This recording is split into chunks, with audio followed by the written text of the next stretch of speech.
In modern societies, there is a reasonable expectation of continued periods of law and order and civil stability. Citizens who, by exercise of their democratic right, surrender their individual sovereignty to the state. Within this reasonable expectation, there is reliance on the state and its mechanisms to ensure that citizens enjoy inalienable fundamental rights that maintain citizen security through law and order. In many countries, including Trinidad and Tobago, the state must sustain the efficiency of its institutions, namely the police and the judiciary. These institutions hold the reins of social order, so if the serious crime begins to rise, there will be indicators to deduce the ineffectiveness of the police, the judiciary, or both. The split-pan conceptualization of reality, SPanCOR, is a model that uses the steel pan, a musical instrument invented in Trinidad and Tobago in the 20th century, to illustrate the impact of the failure of state institutions to fulfill their mandate to safeguard and to guarantee the protection of the people.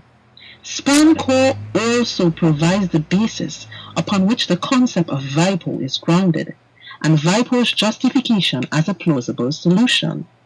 The music played on this pan is in tune with the decisions of the executive, and this harmonizes the society as law and order is maintained. In any society, the commission of crime is controlled primarily by the police and the judiciary. These arms act to prevent the victimization of citizens, either by criminals or the state itself. Deviant behaviors are inevitable, and so therefore there will be some form of criminal activities, albeit an acceptable level. These four entities operate alongside each other within the same space in the society. The police serve to enforce the law, providing protection. The citizens expect to live in safety, while the judiciary power to serve justice. The criminals, on the other hand, require space and seek for opportunities to commit crimes. The police must investigate and detect these crimes and provide the necessary deterrents to prevent them. The citizens require that their human rights are respected, while the judiciary is expected to rehabilitate lawbreakers and repeat offenders. The criminals continue to seek victims. If criminals are able to evade the police to commit serious crimes on the citizens, then the police is corrupt, inefficient, or ineffective. This will generate a gravitational force that will pull the pan apart. The gravitational force represents discord and disharmony in the society. Moreover, if the criminals are able to manipulate the judiciary to commit white-collar on the citizens, then the judiciary is corrupt, inefficient, or ineffective. This again generates a gravitational force that will pull the pan further apart. The space created between the pan is called the space of impunity.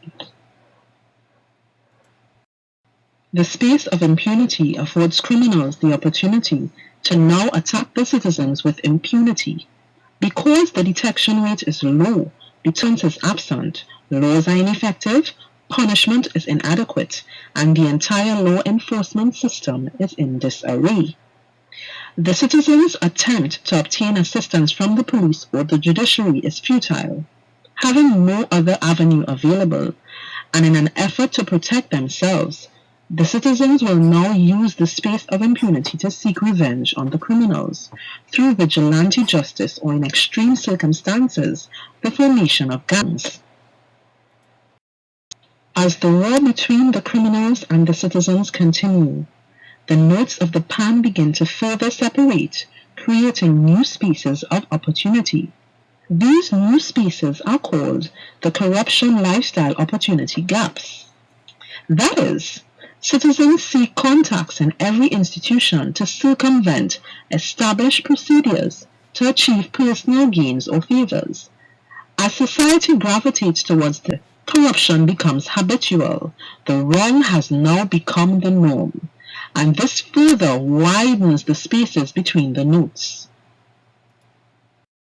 Eventually, these spaces will become spaces of impunity as well. Corruption, bribes, nepotism, and all manner of illegalities will engulf the society. Each note is now playing an individual tune. The country is heading towards failed state status. That is the situation in places like Haiti and Somalia. At this stage, the country needs a potent solution to empower the citizens with the means to report corruption anonymously, exposing the participants. This solution is ViPO. With time, ViPO will eradicate corruption, supply leads to detect serious crimes, and provide a constant deterrent to prevent crimes. Eventually, the country will return to some form of normalcy, where law and order are achieved once again.